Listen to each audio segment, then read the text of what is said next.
There could be no greater contrast to the beautiful image of a mother holding her infant child than the chilling displays our nation saw in recent days.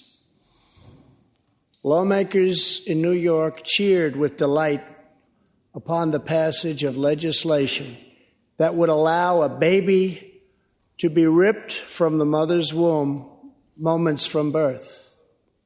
These are living, feeling, beautiful babies who will never get the chance to share their love and their dreams with the world. And then we had the case of the governor of Virginia, where he stated he would execute a baby after birth. To defend the dignity of every person, I am asking Congress to pass legislation to prohibit the late-term abortion of children who can feel pain in the mother's womb. Let us work together to build a culture that cherishes innocent life.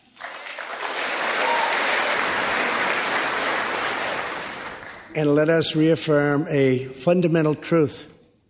All children, born and unborn, are made in the holy image of God. I am Ryan McKnight. I'm Cara Santamaria. I am Christopher Smith. Hi, I'm Andrew Torres. This is Naked Mormonism, the serial Mormon history podcast.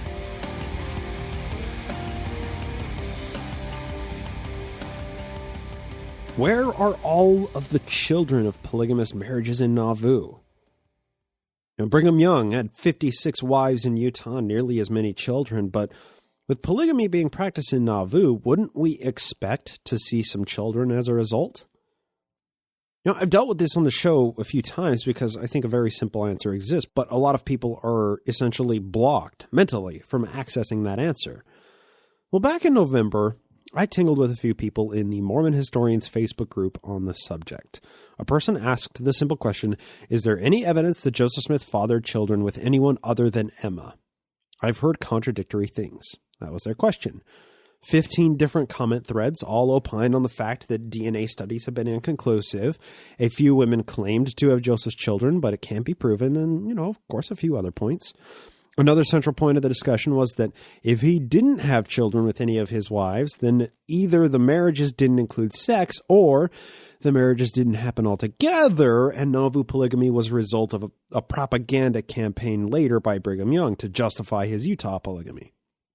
A lot of people hold to that last point, right? But that's old scholarship. Most of it's coming out of the RLDS, who thought that Joseph fought polygamy. It's nonsense. So then the question remains, is there any evidence that Joseph Smith fathered children with anyone other than Emma? After seeing all of these comments, I decided to chime in with this. Is the topic of abortion completely off the table in this comment thread? It sure would explain the lack of progeny and comport with multiple testimonies and interviews that claimed that abortion was happening. That was my comment. My comment continued a little bit further. I talked about Sarah Pratt and her being controversial, but then I ended with, are there any solid arguments against the multiple claims of abortion? Please educate me. It's fairly open, right? Now, I know I'm sitting here on a podcast talking about a Facebook fight that I had. I'm the worst kind of podcaster, I know, but I promise this is driving at a point. I'm just using it as a springboard, so please lend me your ears for a moment as I just, sort of meander my way there. So a few people chimed in after my comment, and the argument posed against abortions taking place in Nauvoo first came from a person commenting on the general ages and marital statuses of his wives. If Joseph was having sexual relations with his wives who were already married, then it wouldn't be necessary to cause them to have abortions, as they could just raise those children with their first husbands and nobody would be any the wiser. That's fair, right? Of course, John C. Bennett was, a focus of the conversation, and the fact that after Reckitt Bennett left, the majority of Joe's new marriages were younger, unmarried women, that would make it much more challenging to hide resulting children from that, right? Younger, unmarried girls just start popping up with kids, that causes some questions, so the logic is this. If Bennett was performing abortions, then we would expect that timeline to be flipped, that Joe would take younger girls while Bennett was around so that he could cause them to have abortions. And then when Bennett left the church, Joe would take, the already married women as his wives, and then his abortionist in chief that was no longer there to perform those abortions wouldn't need to be there to conceal the pregnancies that would result for these already married women, right? And because this discrepancy in a simplistic timeline, there are a few people that chimed in that said that they simply couldn't buy it, and then not adding the subtle undertone that I read into their statements of because the prophet would never kill a baby, right? That's kind of the central motivating force behind them rationalizing the idea that there was never any abortions performed in Nauvoo. But this timeline discrepancy poses absolutely no issue for the plausibility of Bennett or any other physicians in Nauvoo performing abortions at the time. Now, I stated that I'm of the opinion that it wasn't black or white, right? That if a child could be raised by another couple as their own child, then we would expect to see DNA evidence of that, emerge at some point, but nothing conclusive has come out yet. However, I'm also of the opinion that Joe was motivated by self-preservation, and if a pregnancy couldn't be explained without pointing a finger at the prophet and, him having adulterous affairs, he would do whatever necessary to keep his public persona intact, including afflict people with abortions. Now, a person asked for some resources on abortions in the mid-19th century, to which I replied with a Women's Health Journal article from 1979, which detailed exactly what the person was looking for, and then they understandably ghosted the conversation. However, after this exchange had been happening for a little while, Will Bagley chimed in. Now, Will Bagley has been on this show talking about his book, Blood of the Prophets, and within the Mormon historians group, he's been lovingly dubbed as, quote, a strong shot of whiskey that'll burn going down and probably set your hair on fire. And when he was dubbed with that label, he absolutely destroyed somebody who was being very disrespectful in the group.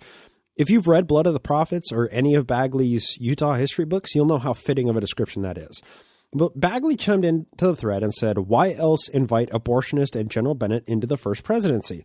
I mean, in addition to the Masonic motivations. That was his response. So it seems that Will Bagley doesn't have any issue with abortions being performed in Nauvoo in order to conceal polygyny. Somebody chimed in under his comment asking if there's a specific woman that we thought had an abortion of Joseph Smith's child. The person simply asked for evidence, and that's kind of hard to come by on this subject, right?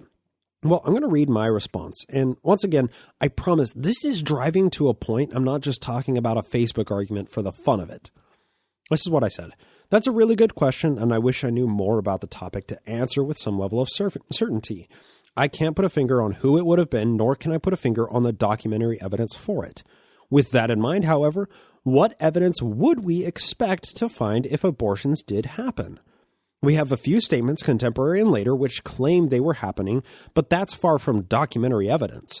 If abortions were happening contrary to what was socially acceptable for the sole purpose of covering up polygamous marriages, would we expect that documentary evidence to survive? Would we even expect documentary evidence of it to have been created in the first place? My entire reason behind chiming in on this thread was to point out that any conversation about Joseph's progeny or lack thereof isn't complete without carving out the possibility that he deliberately never had children with polygamous wives, as it would tarnish his public persona. To wonder where his children from these marriages are, absent the possibility that he made sure to not have any, seems to be lacking a substantive aspect of the conversation. I'm sorry I don't have better answer than that. And that was it. That was my entire response to it, and then the thread went dark after that comment. I think it's important that multiple allegations of abortion taking place in Nauvoo, it needs to be corroborated by documentary evidence beyond just the contemporary testimonies by Sarah Pratt, Hiram Smith, and a few other people, as well as later accounts by Sarah Pratt and Lucinda Morgan Harris that we've discussed on the show. Well, so the point, right, let me get to this. The point of telling you about this little Facebook fiasco is to tell you that I may have found something noteworthy that provides exactly the documentary evidence required to substantiate the possibility that abortions were happening in Nauvoo. And that's going to be the focus of our episode today.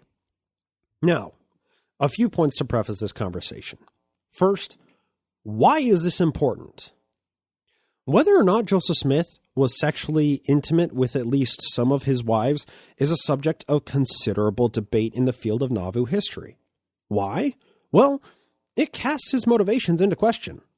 Believe it or not, many of Joe's biographers think that sexual intimacy in his polygamous marriages was a rare phenomenon, not a general theme. Some of his biographers think he never had sexual relations with these women and that he was only getting married to them begrudgingly to fulfill the commandment given to him by God. That's just what we should expect when the majority of his biographers view him as a pious prophet who literally spoke as a mouthpiece of God in a Protestant and puritanical religion, right? If Joe never wanted to have multiple wives, but God commanded him to do so, he was just fulfilling the commandments of God the way that the biblical prophets did.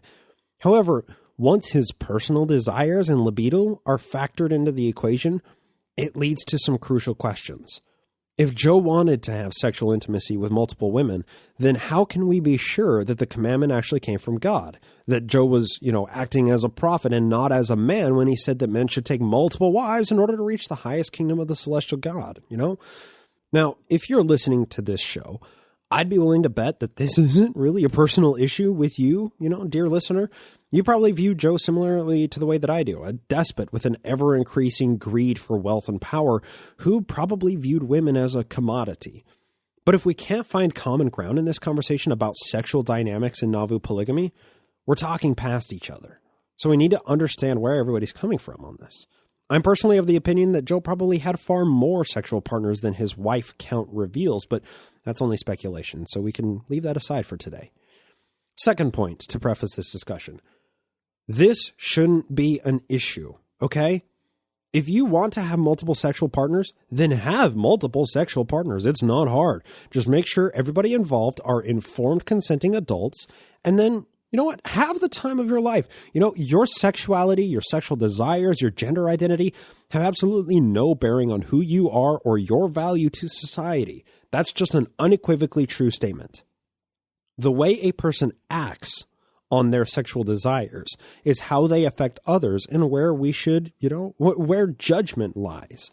If a person engages in sexual activity with somebody who isn't consenting, isn't informed, or isn't an adult, that's cause for judgment from other people.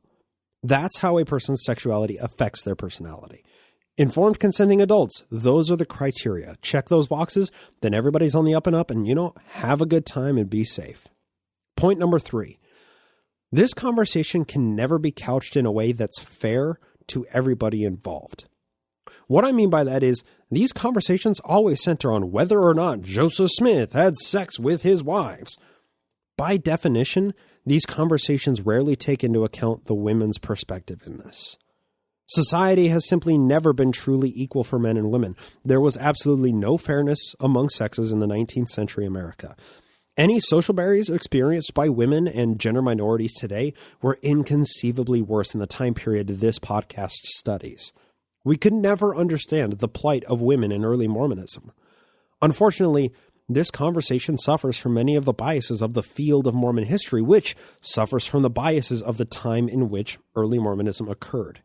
It's very tough to overcome these white male-centric biases, and I have to acknowledge that. Which leads perfectly into point number 4 to preface this conversation. Parsing out informed and consenting in these types of relationships is a bucket of monkeys. Multiple polygamous relationships in Nauvoo were with women many years before adulthood, which is utterly reprehensible. The marriages involving adult women were only agreed upon with a social structure and power dynamic that's terribly complicated. Now, that's not to say that a woman was incapable of being informed and consenting to these polygynous relationships.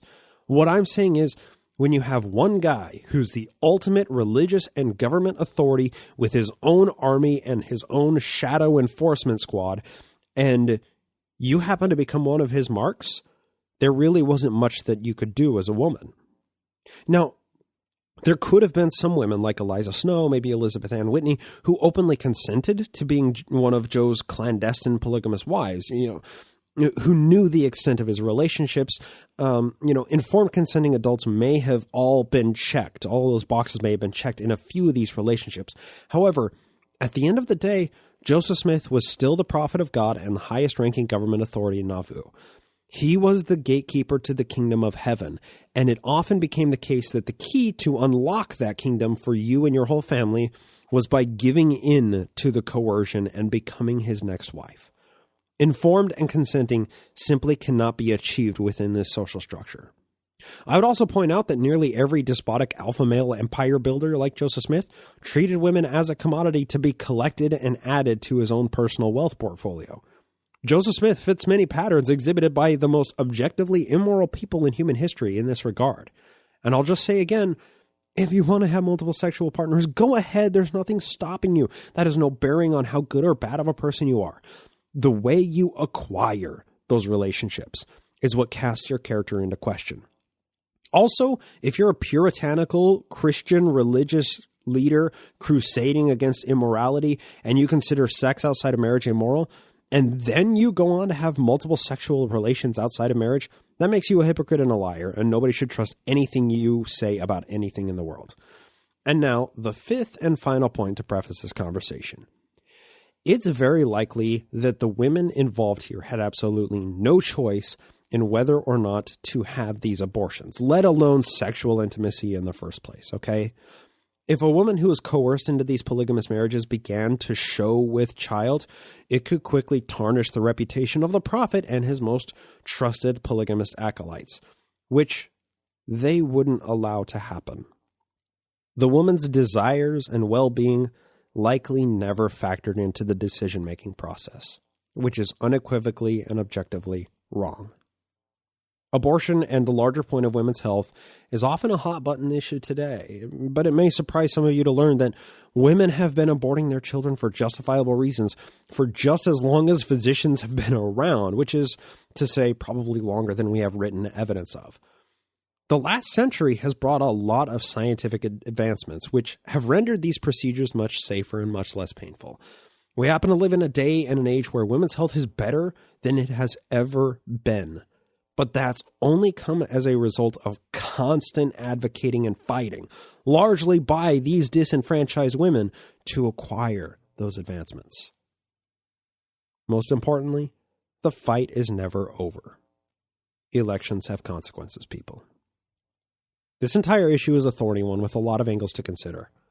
When we're talking about the real-world effects of polygamy within the ranks of the criminal empire of Nauvoo Mormonism, this subject is important, and the willful ignorance exhibited by people who don't want to deal with the issue renders the historical record incomplete, biased, and unfair. So I'm going to do my best to navigate polygamy and abortions fairly today, as I always try to do with these issues that are, the focus of an episode. Hopefully I've made my personal biases clear with these preface points. And now on to the documentary evidence that abortions could have been happening in Nauvoo. The evidence comes as a result of a court proceeding, chaired by Joseph Smith as mayor of Nauvoo in March of 1843. The underlying details of this hearing are a bit vague. This evidence does not conclude that Joseph Smith was causing his polygamous wives to have abortions, and I honestly doubt that that documentary evidence was ever created in the first place, let alone preserved for 175 years to get to today. But it does exhibit, this case that we're talking about, it does exhibit that people other than John C. Reckitt Bennett were capable of performing abortions, and that they did take place even after Bennett's departure. So before reading the actual document, I'm going to place a trigger warning here.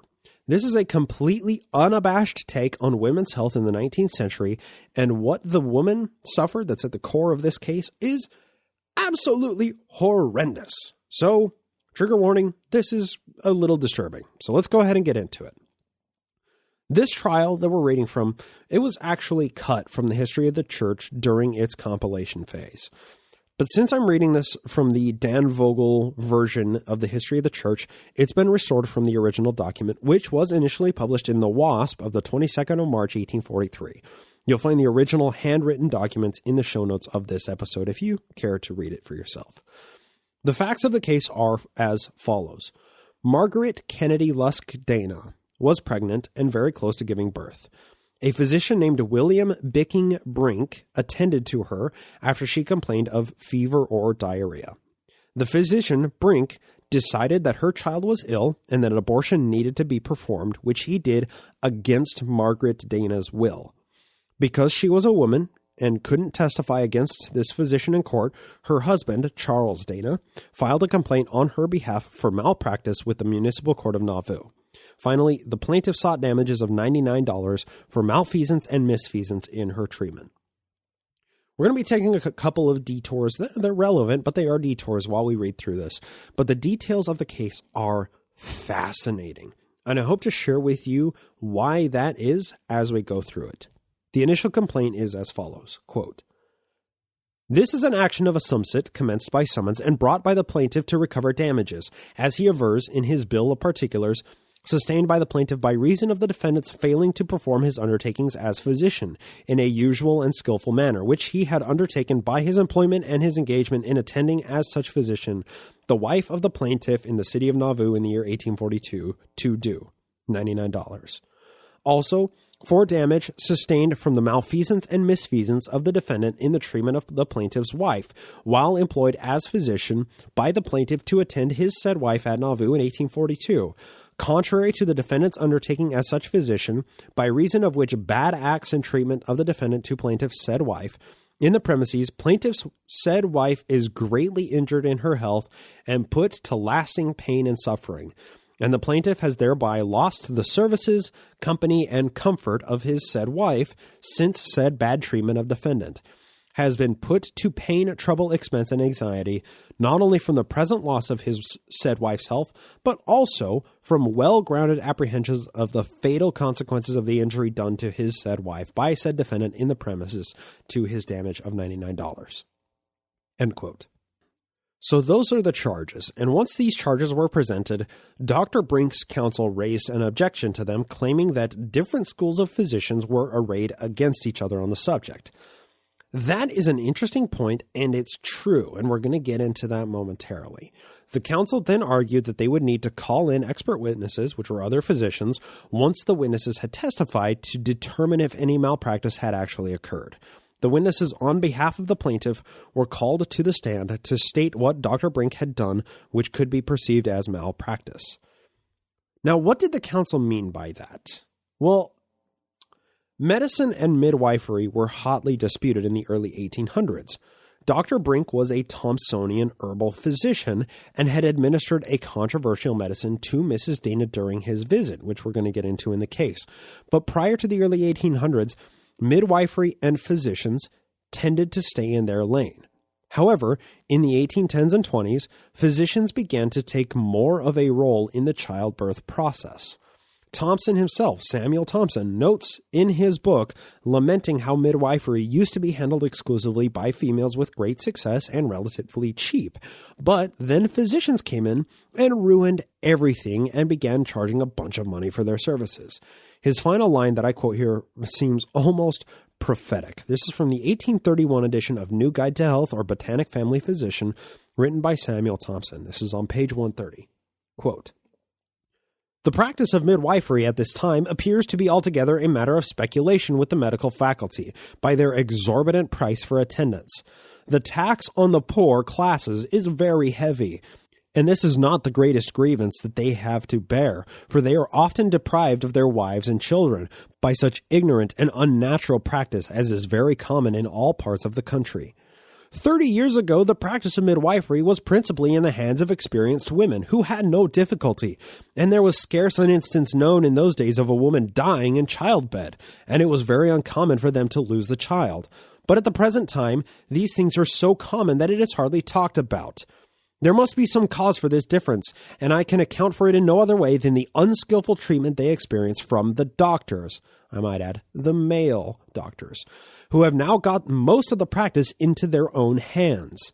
In the country where I was born and where I brought up a family of children, there was no such thing thought of as calling the assistance of a doctor. A midwife was all that was thought necessary, and the instances were very rare that they were not successful, for they used no art, but afforded such assistance as nature required, gave herb tea to keep them in perspiration and quiet their nerves. The price was $1. When the doctors began to practice midwifery in the country, their price was $3, but they soon after raised it to $5, and now they charge from $12 to $20. If they go on in this ratio, it will soon take all the people can earn to pay for their children." End quote. Like I said, almost prophetic. What's the cost for having a child in the hospital today? Yeah, interesting. You know, it's really weird. It turns out that when women were caring for other women during childbirth, that the success rates were higher and injury was less common. Weird. And then the dudes come in and they begin charging exorbitant fees, inflicting permanent harm, and cause higher rates of infant mortality. Really interesting. I'm going to read a little bit more from a later edition of Thompson's Herbal Medicine once we get into a few of the witness statements here. So let's go ahead and read a couple of those. Let's start with Mrs. Wiles. Quote, Mrs. Wiles was at plaintiff's house on Saturday, the 22nd of October, 1842, when Dr. Brink, the defendant, was called to administer to plaintiff's wife in a case of fever or diarrhea. This was about noon. Plaintiff's wife had some pains then. Witness thought they were labor pains. Defendant said he had given her medicine, that her child was pitched on one side, had given her smut rye, ergot, said the amnion fluids were discharged. Witness thought the doctor hurt Mrs. Dana in his operations. He used force and violence. She screeched and begged him to desist. Mrs. Dana said she did not expect to be confined and did not know when she should be, nor did she know that the amnion fluids had discharged. Witness saw the doctor introduce his hand per vagina. Patient manifested great pain and urged him to quit. Said he was hurrying her too fast. Witness proposed having somebody else, has heard Mrs. Dana say that defendant's treatment to her was the cause of her sickness since that time. End quote. Let's read another witness statement. This was a woman who was called, this is Mrs. Duell, who was also a witness to what happened. Quote, when witness came in, Mrs. Dana was in considerable distress. Defendant thought she was ready for parturition and would be delivered by 3 pains more. Defendant resorted to unusual means. Witness remonstrated against his course to let nature have time, while Mrs. Dana screamed, "Do let me alone! You will kill me! Do let go!" But defendant was then plying his hand and said he could not, for something would go back. Had given ergot and pepper, said the child was wrong and must be turned before it could be born, that it was necessary to keep up irritation in order to create pains and hasten delivery. Witness proposed to have someone else called. Defendant opposed it, but finally consented. End quote. After Mrs. Duell's witness statement, Sylvia Sessions was called to the stand, as she had been called in by Dr. Brink to help him deliver the child.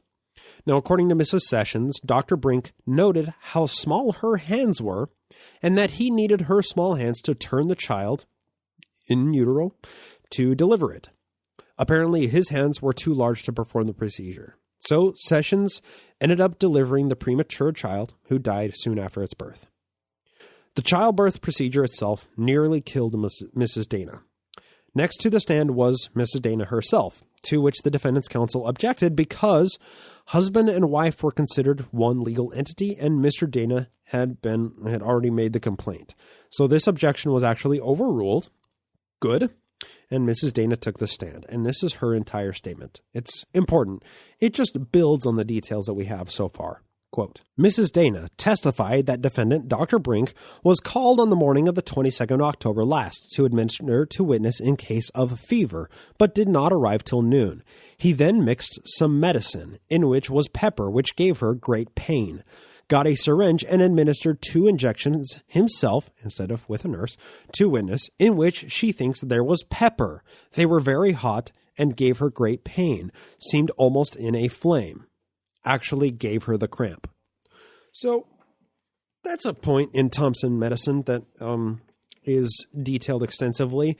Now, Thomsonian medicine, let me just take a brief pause here. Thomsonian medicine required on causing the body to have a fever because that was the body's immune system working to burn out the infection. Now, there's some logic behind this, but, the establishment of medicine tried to cool the body down when it was in a fever, which is also not healthy. So much of Thompson's medicinal practices involve pepper and injecting peppers, mixing them in teas, injecting pepper in a fluid directly into the bloodstream, and that's what happened here.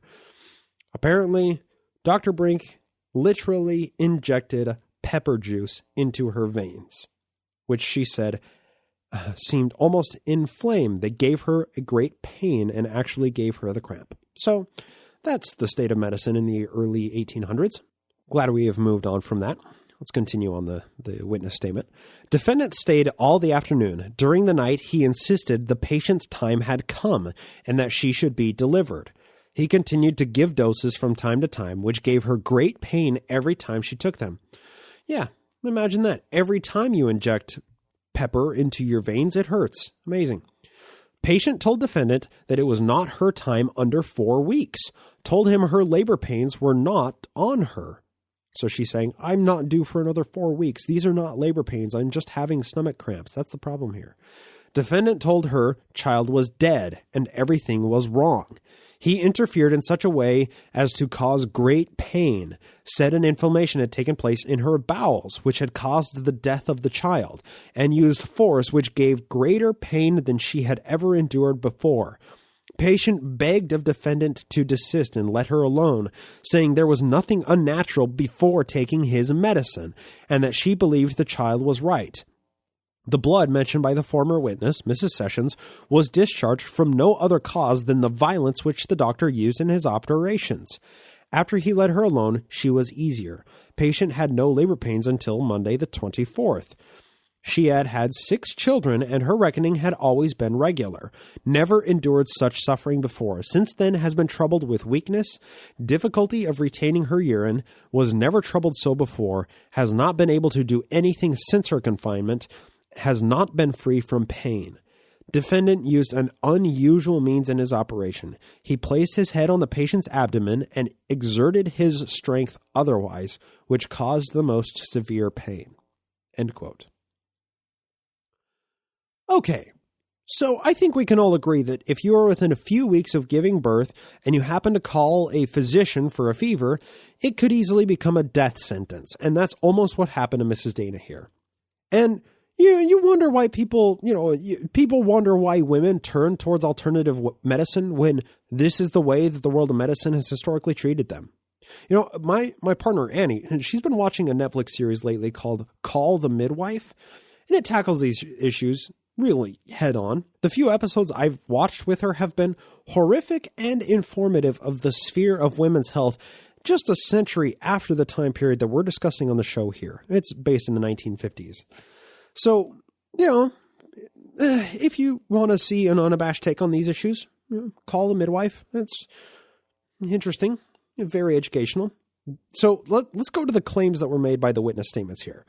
It seems as if Mrs. Dana did just that. She was suffering from a fever. She called a Thomsonian physician to administer herbal remedies. Dr. Brink came into her house, as the male physician not knowing really what he was doing apparently. He told her that the baby was ready to come and that the baby was dead. Then he gave her ergot to hasten her labor. And we're going to discuss ergot in a second here. And then he injected an ointment of cayenne pepper directly into her bloodstream repeatedly. Then he tried to turn her baby in utero, which he thought was dead, in order to get it into the birthing position. And this was possibly even before the baby had reached the quickening phase, right? And then he went about inserting his hand into her vagina to manually turn the baby while applying pressure on her abdomen to force child out. All of this while her child was still 4 weeks early. Apparently, Dr. Brink thought the amnion fluid had discharged, but it just turns out that was blood from the injuries that he had caused her. Finally, after all of this, after Mrs. Dana was irreparably injured, Mrs. Sessions was called in, and her expertise in her small hands, she delivered the premature child who died soon after that. It's likely that Sessions being there saved the life of Mrs. Dana. You know, had she been left solely in the care of this physician, Dr. Brink, wouldn't be hard to conclude that she likely would have died in his care, right? So those are the facts, according to the witness. Now it was left to the court to determine if it rose to the level of malpractice or malfeasance. For that purpose, they called Doctors Bennett, Weld, Foster, and Higby to the stand, who stated, quote, that defendant's treatment to Mrs. Dana was unusual and uncalled for, and had they operated in like matter, it would be unjustifiable and that it was contrary to the general practice of physicians, end quote. So the court found the facts convincing, and then they laid out everything before a witness was called to the stand on behalf of the defendant. This is the facts of the court as they found them. Quote, that Dr. Brink, the defendant, was called to administer to Mrs. Dana in a case of fever or diarrhea and not for parturition. That his doses of ergot or something else to hasten delivery were not expected, but was an imposition, as he was informed that her time had not come. that he declared the child was dead without justifiable evidence and practiced violence upon supposition to bring on a speedy delivery, thus endangering the health and constitution, if not the life of the patient. That he practiced a fraud upon a sick woman, declaring things wrong that were right. That he pronounced the amnion fluids discharged before they were gathered. That he gave hot injections himself, which, aside from the overheat, which caused great pain, was beneath the dignity of a gentleman. Now, the dignity of a gentleman, that's because physicians didn't give injections. It was always nurses who gave injections, and that, a gentleman physician would have had somebody else administer the injections. That's the point of that. It continues, that he gave ergot and mixtures, which, in connection with the force and violence which he used, leaving out the dangerous idea of using such poisonous potions even in extreme cases, produced great pain. That he introduced his hand per vagina without any necessity therefore, and by so doing made 3 ruptures in the tenchaeos, thereby endangering life. And that the whole treatment has resulted in weakness and other impediments to health and comfort. End quote. Okay, so let's go ahead and deal with the ergot for a minute here, okay? Because that made a few guest appearances in this. By the late 1700s, ergot had been used in very light dosages by midwives for parturition, but that was usually only in rare cases and in very light dosages, or used after birth as a coagulant in order to stop postpartum bleeding. Well, into the early 1800s, America and other Western countries were experiencing a shift in the field of medicine. When local apothecaries and physicians were running wild in the expanding frontier, the early 1800s saw the formation of multiple medical societies in order to streamline and codify medical practices. Now, this ended up in a mixed bag of results because, on the one hand, small localities saw the dwindling of folk medicine in lieu of larger mass-produced medicines delivered in ready-made bottles. Local doctors foraging through the forest and making potions and just experimenting on their patients with them, those tended to lose business while larger conglomerates produced hundreds or thousands of bottles of chemically similar potions in factories. Now, these medical societies frequently published journals on the newest findings in medicine. They held large symposia where physicians would get together and share their newest research. So what that means is science was being done on medicine. And what that means also is that the medical world today largely owes the miracles they perform on a daily basis to this shift and codification of medicine in the early 1800s. However, it also meant that some possibly more effective but less profitable medicines fell by the wayside as massive companies like Bayer and other things began to flourish with mass production and influential medical practices worldwide. So into this shift of the medical societies and these physicians banding together and sharing their research, into this world, a man named John Stearns was elected to the office of Secretary of the Medical Society of New York, which published the New York Medical Repository Annual Journal. Now, Stearns was elected to his position in 1807 and published an article the next year on the medical properties of ergot in facilitating parturition. So what used to be a folk remedy in occult magic books that midwives would very rarely use in small dosages was now, thanks to this one dude, John Stearns, a physician at the time, somebody who had a high medical reputation to withhold, that was now cast into the light of modern botanic physicians who began using it frequently during childbirth in order to hasten delivery. 2 years later, Stearns was actually elected senator of New York, where he continued to fiercely lobby on behalf of growing medical establishments. His article, however, had ripple effects for years to come and forever shifted the way that ergot was used in delivering children. So Samuel Thompson, we call him the father of modern botanical medicine, really, he was just good at marketing, as is basically anybody who's considered the father, quote-unquote, of anything. So in 1835, this is the 1835 edition of the Botanic Family Physician. Earlier we read from the 1831 edition. This is the updated 1835 edition. In this edition, he devoted a few paragraphs to midwifery, and he even weighed in on the controversy of using ergot in childbirth.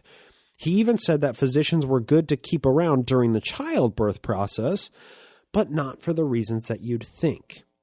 Now, what I mean by that is he related a few stories where physicians were attending to women giving birth that had done much more damage than they ever did good, much like this Dr. Brink character in the Nauvoo court that we're reading through. And then he goes on to say that midwives, they know best. Leave them to take care of the woman who's giving birth and the child after it comes out. So this passage that I'm reading, it begins with Thompson relating a story of his attending to a woman after a very hard birth. And he was there to help her get healthy again after the birth. So no, Thompson didn't interfere in the birthing process itself, but he used this as an example of how physicians tend to ruin childbirth. And he uses this to illustrate the point that physicians should only be there to nurse the women back to health after birth, and that midwives should be left to the actual duty of the childbirth itself. Quote, "On the 10th day, she rode the same distance, and I have no doubt that she had been attended in the common way. She would have had the childbed fever, broken breasts, and poor health afterwards, if she had been attended to by a physician instead of a midwife." Then he goes on to say, "This case caused much conversation. Why so? It was the different mode of treatment, reversing every mode commonly attended to. What shall we do, say the people? We shall never dare to employ a doctor again. I answer, call the doctor and obtain his advice, and then reverse every prescription given him in the case of a childbed. If he tells you to have a doctor, have a midwife. If he says be bled, keep your blood for other uses. If he says keep yourself cold, sweat yourself. If he says put cold water on your bowels, take hot medicine inside and a steaming stone at your feet. If he says take physic, use warm injections. If he says starve yourself, eat what your appetite craves.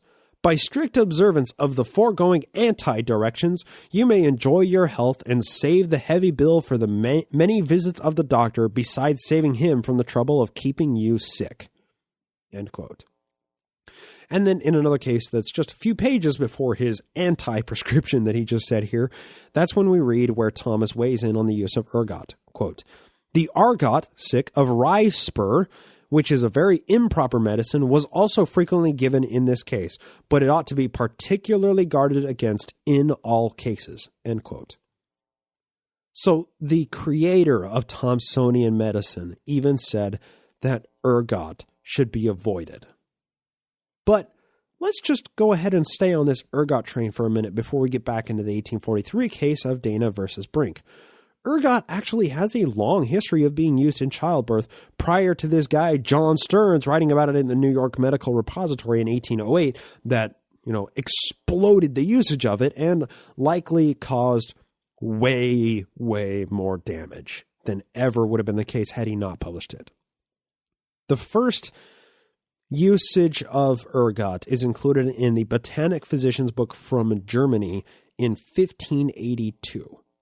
Now, it had been used by midwives infrequently since then, after 1582 when it was first published in that book. But then it gained this resurgence in mainstream medicine with the help of John Stearns, the guy who, was the secretary of that medical society and then went on to be a senator. The point is, ergot is some really nasty stuff, okay? Ergot is a fungus that grows on grains and it turns them black in appearance, even though the actual fruiting bodies themselves are purple. Now, bread and beer made from these ergotized grains carry with them the psychoactive effects of the ergot. Some historians have hypothesized that ergot played a role in the Salem witch trials and possibly even the Munster Rebellion. The convulsions, the hallucinations experienced by the accused people in the Salem witch trials, that can very easily be explained by ergot, as those things happen to be symptoms of ergot poisoning or ergotism. Now, people with ergotism frequently experience hallucinations, they have gangrenous loss of limbs, and finally, they can easily die with high enough dosages. So, beyond just the Salem witch trials, ergot may have played a role in the accusations of witchcraft during multiple inquisitions in Europe.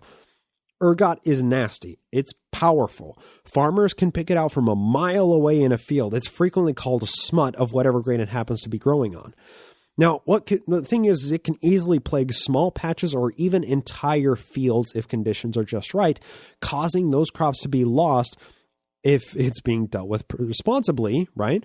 Or they can just be consumed, which causes ergotism outbreaks when it's not dealt with responsibly. Moving forward from that, in the early 1930s, chemists across the world were attempting to isolate the convulsive alkaloids in the fungus. The Rockefeller Institute of New York first succeeded in isolating and naming the common nucleus in ergot alkaloids, lysergic acid.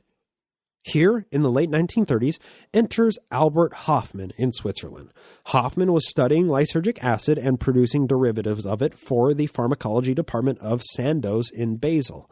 Through some very complicated chemistry that I'm far from able to understand, Hofmann was finally able to derive diethylamide from the lysergic acid, becoming the first person to synthesize lysergic acid diethylamide, which he designated LSD-25. Hofmann noted that the animals which were given this chemical exhibited, quote, restlessness during the narcosis, end quote. 5 years after Hofmann first synthesized LSD-25, at the end of his shift, Hofmann took his first hit of acid.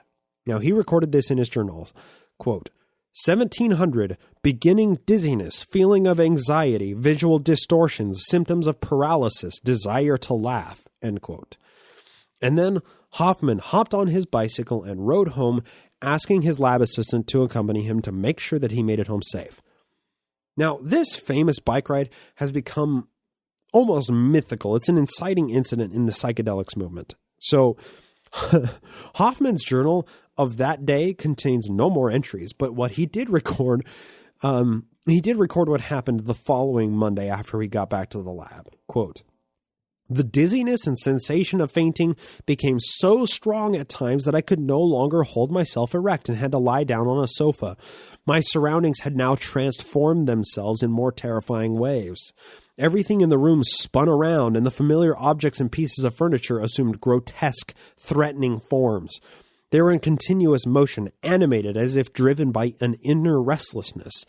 The lady next door, whom I scarcely recognized, brought me milk. In the course of the evening, I drank more than 2 liters. She was no longer Mrs. R., but rather a malevolent, insidious witch with a colored mask. End quote. So, let me just walk back here. To trace this thought train all the way back to the station, LSD, or acid as many people call it, was first synthesized from ergot, which is what this Dr. Brink had administered to Mrs. Dana to induce her premature birth. Yes, ergot is a poison. However, lysergic acid diethylamide, acid, doesn't contain the convulsive and necrotic alkaloids that cause paralysis and limbs falling off and death, all of those horrible side effects.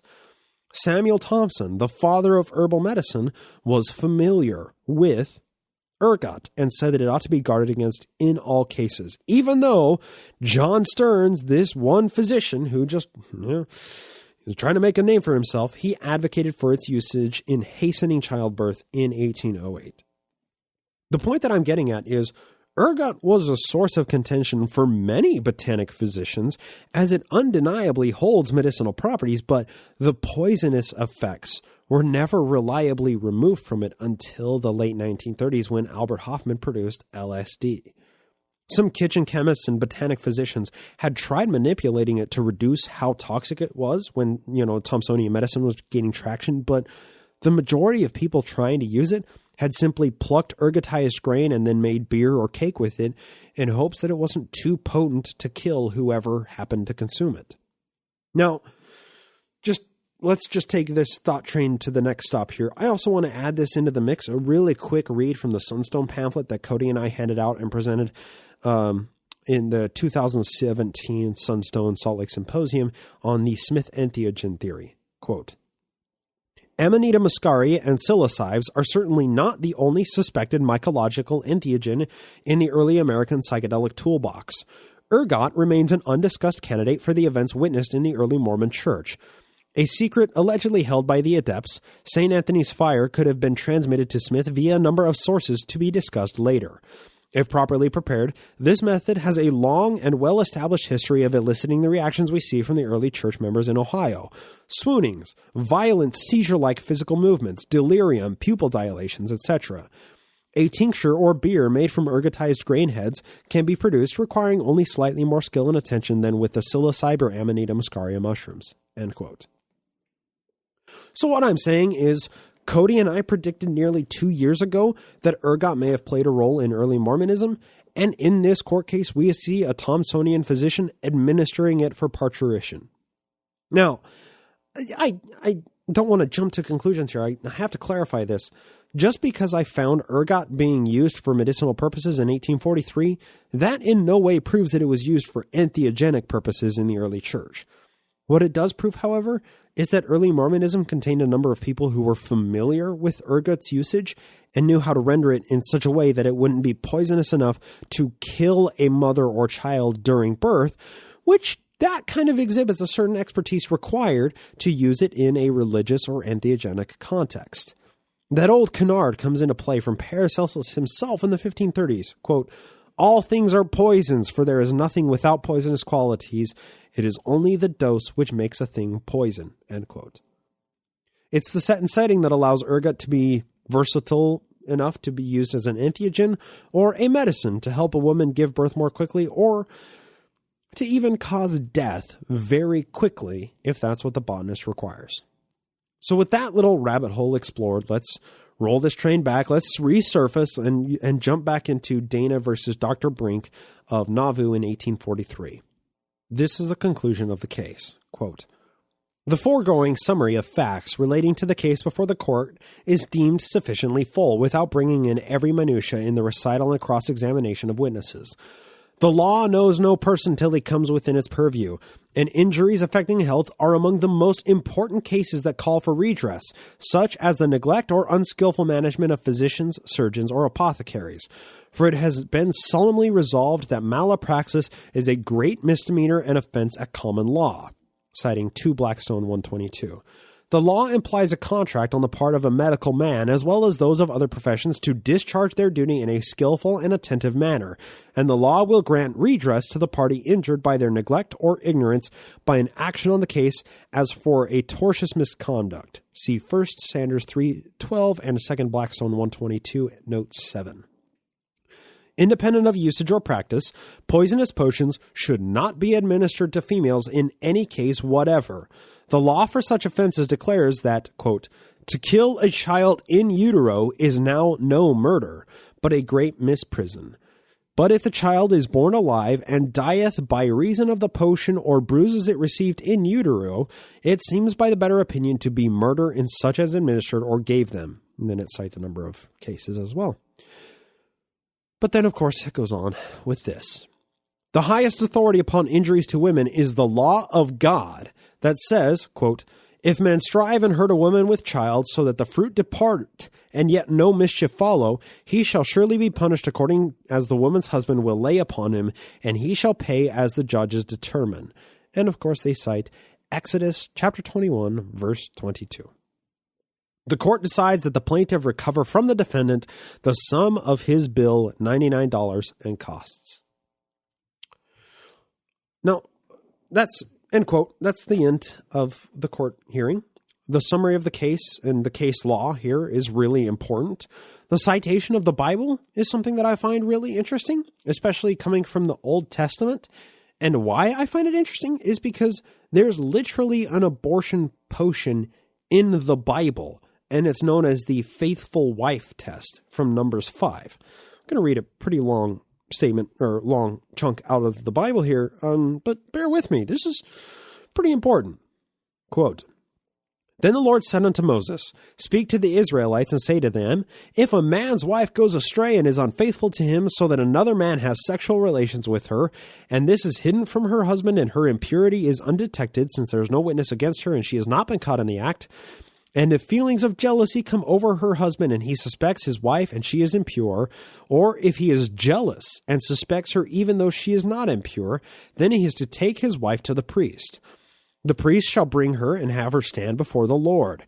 Then he shall take some holy water in a clay jar and put some dust from the tabernacle floor into the water. That's important. Dust from the tabernacle floor into the water. After the priest has had the woman stand before the Lord, he shall loosen her hair and place in her hands the remainder offering, the grain offering for jealousy, while he himself holds the bitter water that brings a curse. Here the priest is to put the woman under his curse. And the curse is as follows. May the Lord cause you to become accursed among your people when he makes your womb miscarry and your abdomen swell. May this water that brings a curse enter your body so that your abdomen swells or your womb miscarries. Then the woman is to say, Amen, so be it. The priest is to write these curses on a scroll and then wash them off into the bitter water. He shall then make the woman drink the bitter water that brings a curse, and this water that brings a curse and causes bitter suffering will enter her. If she has made herself impure and been unfaithful to her husband, this will be the result. When she is made to drink the water that brings a curse and causes bitter suffering, it will enter her, her abdomen will swell, and her womb will miscarry, and she will become a curse. If, however, the woman has not made herself impure but is clean, she will be cleared of guilt and will be able to have children. End quote. Yeah, that's pretty horrible. That's how you test if your wife has been faithful. That's known as the faithful wife test. Numbers chapter 5. An abortion potion. Now, I also want to note here, the floor of the tabernacle was a threshing floor. Threshing, like used for grain, and it was probably contaminated with ergot, which causes it to become the water that brings a curse and causes bitter suffering. Bitter suffering like gangrene, paralysis, convulsions, and sometimes even death. So what that means is ergot has probably been used as an abortifacient since biblical times. It's a good thing the Bible doesn't influence our laws today, right? Who knows what society might look like? Yeah, right. So back to the findings of the hearing. Case law states, according to this document, that abortion for medical purposes wasn't illegal at the time. A person could cause a child to die in utero and they weren't held legally liable for it. However, if the child died after birth as a result of the conduct of the physician, they could be held liable for murder. Now, to zoom out and try and take a 20,000-foot view here, it's just worth considering the state of healthcare and childbirth in the 1840s to put that into context, right? They didn't have all the fancy science and machiny things to keep children alive that we have today, right? A troubled pregnancy could easily be terminated if an issue was suspected with the child, but they didn't exactly have in utero biopsies and testing that could be performed to determine the health of an unborn fetus, right? It could often be the case that a troublesome pregnancy, if not terminated early, could only further endanger the life of the mother as the fetus gestated. Terminating pregnancies was and still is a medically necessary procedure to preserve the life of the mother. This case is actually quite revealing of the time. It's a good thing that Mrs. Dana had a husband that she lived with and didn't have to hide from society, so that she could sue Dr. Brink, or her husband, could sue Dr. Brink on her behalf. But how would this have played out if she didn't have a husband? How would this have played out for her if this Dr. Brink had abused her the way that she did and her husband happened to be in another state or maybe another country on a mission for the church? What recourse would she have? 1839 in Mississippi saw the first Married Women's Property Act, which allowed women in the state to hold property, but they couldn't control it in the case of their husband's death. New York waited until 1848 to adopt a similar bill. An unmarried woman had basically no rights whatsoever, legally speaking. Add into the mix the social dynamics of the puritanical American frontier, and if a woman had a child out of wedlock, her limited options became nearly non-existent. A woman couldn't petition for divorce until 1923, but that was only in cases of adultery, and the accusation of adultery had to be proven in order for it to go through, and that, which was often like a he said, she said, and, the law usually almost always sided with men. It wasn't until 1937 that women in America could file for divorce on the grounds of drunkenness, insanity, or desertion, but notice that abuse is starkly absent from those requirements. The important takeaway from all of this is that women handling the birthing process, it allowed for a certain level of understanding and empathy that male physicians simply are incapable of attaining. And women's rights in this era? What rights? Am I right? What rights? See, there were midwives and female doctors who would perform abortions on the down low because they knew that a child could absolutely ruin a woman's life, medically and socially alike. The early 1800s saw sweeping abortion restrictions, and such remained the status quo until Roe v. Wade in the 1970s. But abortion restrictions don't stop abortions. They just reduce the safety with which they can be performed. Abortion isn't a new issue. We've been dealing with this for centuries. My point in all of this is, back when America was great, supposedly, life was really hard for women. And they had extremely limited options and risked social disgrace once they found themselves in a situation that was outside the accepted margins of Christian morality.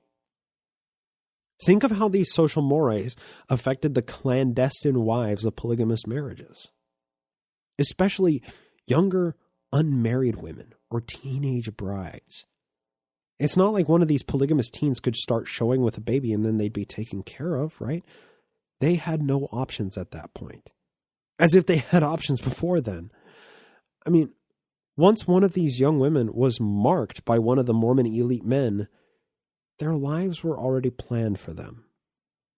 There's no way that we can possibly understand or empathize with that. And to wrap this conclusion with how we began the episode, did abortions happen in Nauvoo? Now, please understand the information I've been providing this episode. This court case doesn't go anywhere near proving that abortions were done to protect the identity of polygamous wives and protect the reputation of the prophet, but it does exhibit that people at the time knew how to perform them. And that should not be controversial. But that little tidbit of information, it may surprise some out there. Even this Dr. Brink guy ended up taking another wife in 1870. Call it spiritual wifery, celestial marriage, or any of the other terms used to obfuscate what was really happening.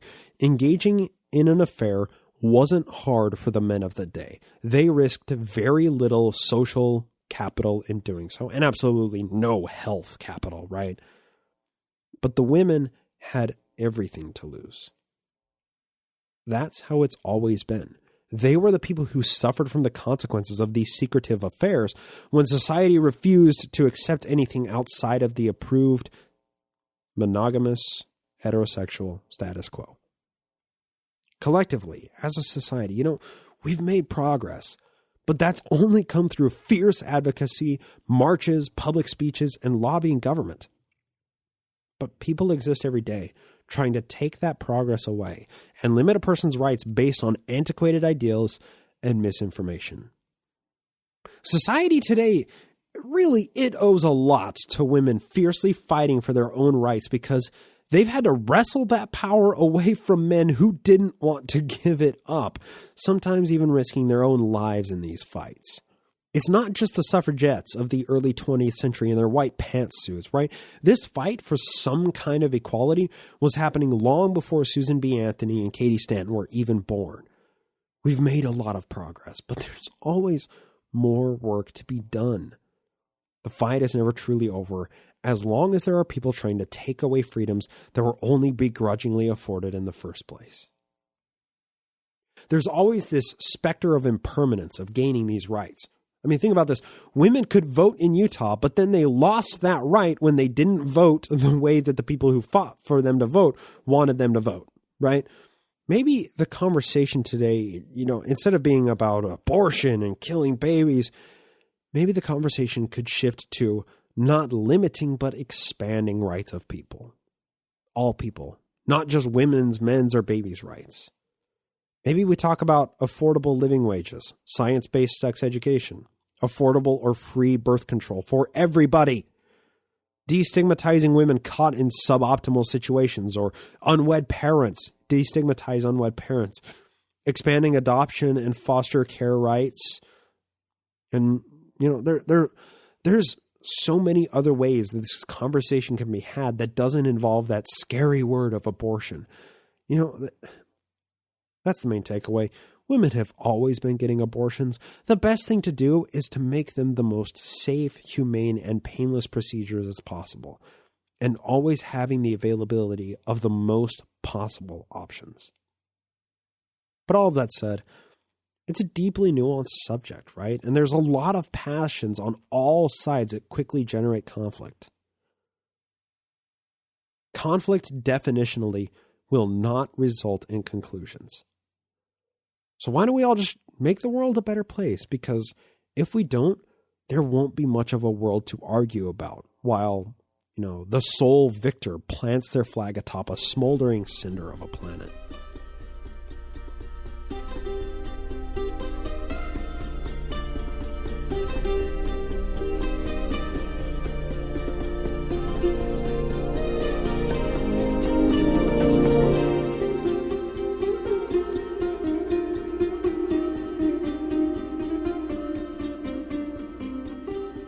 That's going to do it for our episode today. We have a new patron as well as a pledge edit on patreon.com/nakedmormonism to thank. Looks like our new patron is Nick, and a pledge edit by Cam. So to our new patron and our pledge editor, thank you so much for supporting the show and giving your hard-earned money to me so I can bring you Mormon history. And of course, patrons of the show also get access to an extra episode every week. You get the Nemo Book Club. You get access to the Nemo Home Evening monthly hangouts that we do. And there's just a whole bunch of extra bonus content. And you also get extended editions of every episode. You'd be surprised. It actually is. There's a lot of extra information there. I just can't stop bothering all of you with the information that enters my brain. So with all that said, next Monday, this is airing on February 7th, 2019, on February 11th, Monday night. That's next Monday night, February 11th at 6 p.m. Pacific Standard Time. That's going to be our next NAMO Home Evening. Our featured guest this time is going to be Kimberly Anderson. If you don't know who Kimberly Anderson is, well, you're just going to have to tune in during the hangout, or you're going to have to follow her on social media. She's extremely active on Twitter, Kimberly Anderson. And she's a good friend of mine. I initially saw her at a Sunstone presentation where she was presenting on the Mama Dragons storybook compiling project that she was working on at the time. That was back in 2016, I believe it was. And since then, we've tangled a little bit on social media and whatnot. She's just a fantastic person, and she has quite a unique perspective to add to the mix. So with all that said, we're going to close out this episode, but before we do, just to finish it out for tonight, actually, Kimberly and I hopped on the mic today, and we just worked out some technical difficulties, and I just happened to press the record button while we were hanging out. So I'm going to give you guys a few minutes of what you can expect if you tune in on Monday night. That is, once again, Monday, February 11th, 2019. If you're a supporter on patreon.com/nakedmormonism, you're going to get an email to join the Google Hangout while it's happening, or you're going to see the link to it posted up in the Patreon feed after it airs on YouTube Live. So feel free to join us. If you want to come and hang out with us next Monday night, it'd be really cool to see you there. And patrons of the show, of course, you're going to see an email with the link to join the Hangout a few minutes before it starts at 6 p.m. Pacific Standard Time. So with all of that, we'll close out this episode with just a little snippet of Kimberly and I chatting about, really kind of nothing, but it was still fun. So thank you all so much for listening, and I hope to talk to you next time here on the Naked Mormonism Podcast.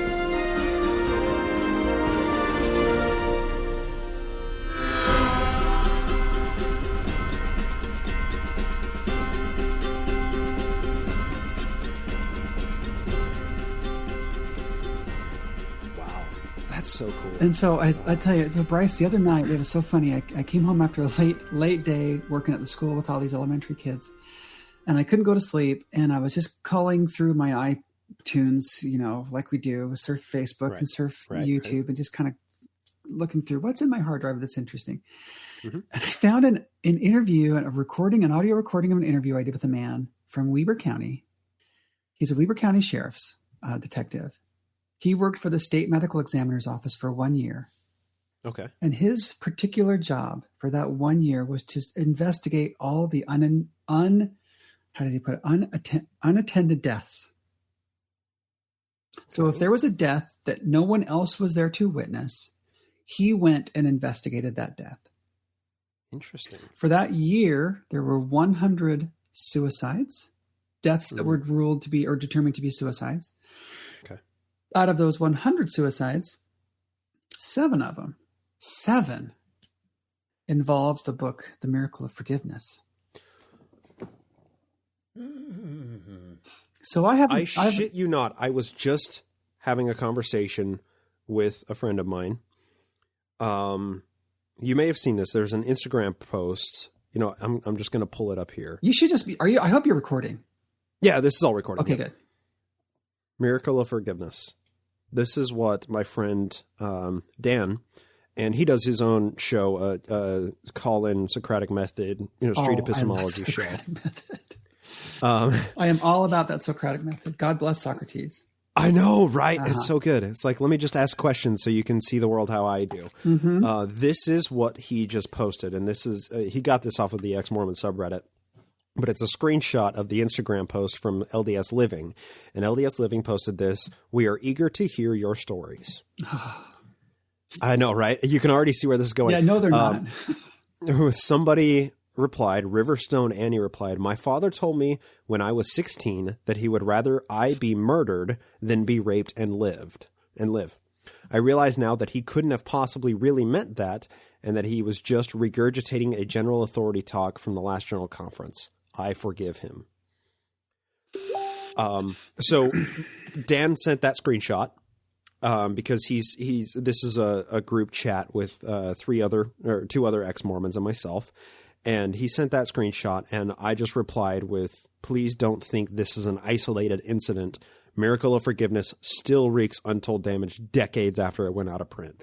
Because that's what that shit is. That horrible, disgusting, deplorable, offensive, and immoral book has damaged all of us.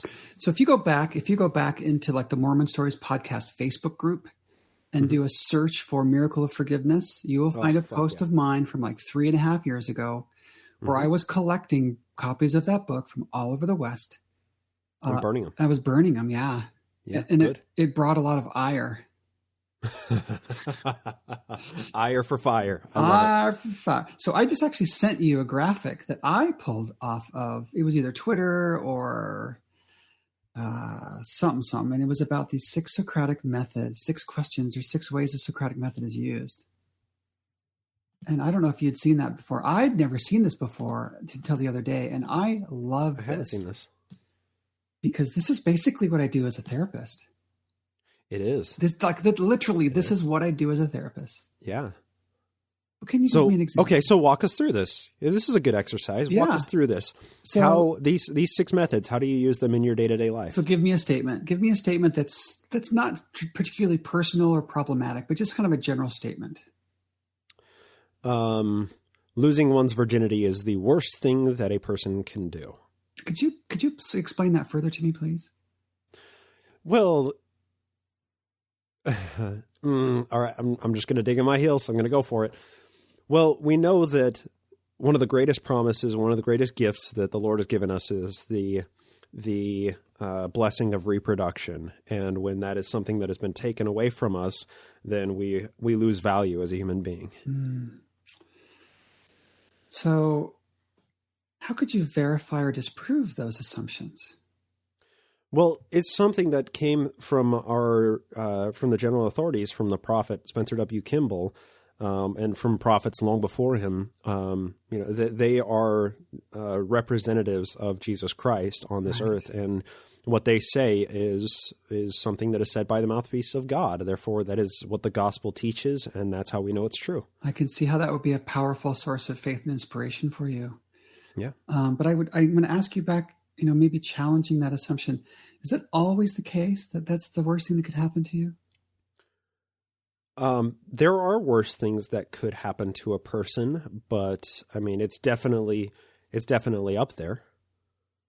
So, like, what evidence do we have that would support it being the very worst thing? Is there any evidence other than these men saying those things?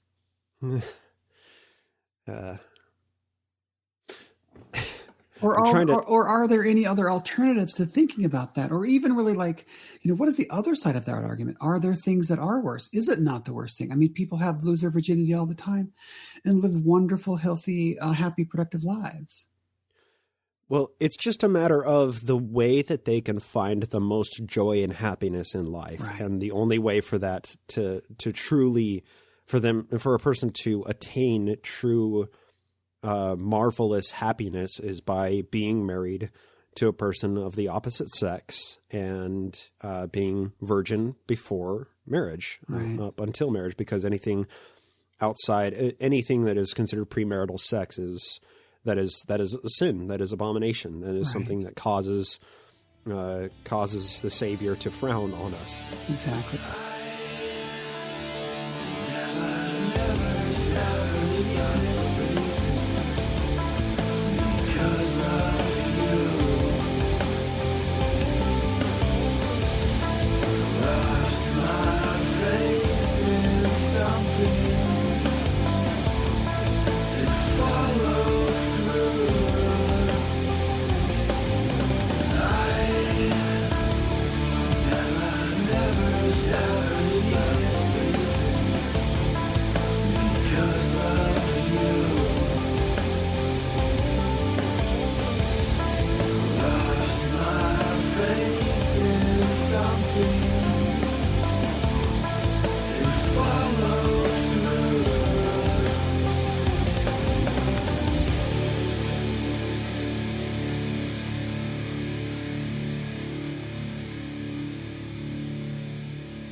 This podcast is produced with the help of Julie Briscoe as social media manager, Brian Ziegenhagen as audio engineer, and Andrew Torres of the law offices of P. Andrew Torres in the Opening Arguments podcast as legal counsel.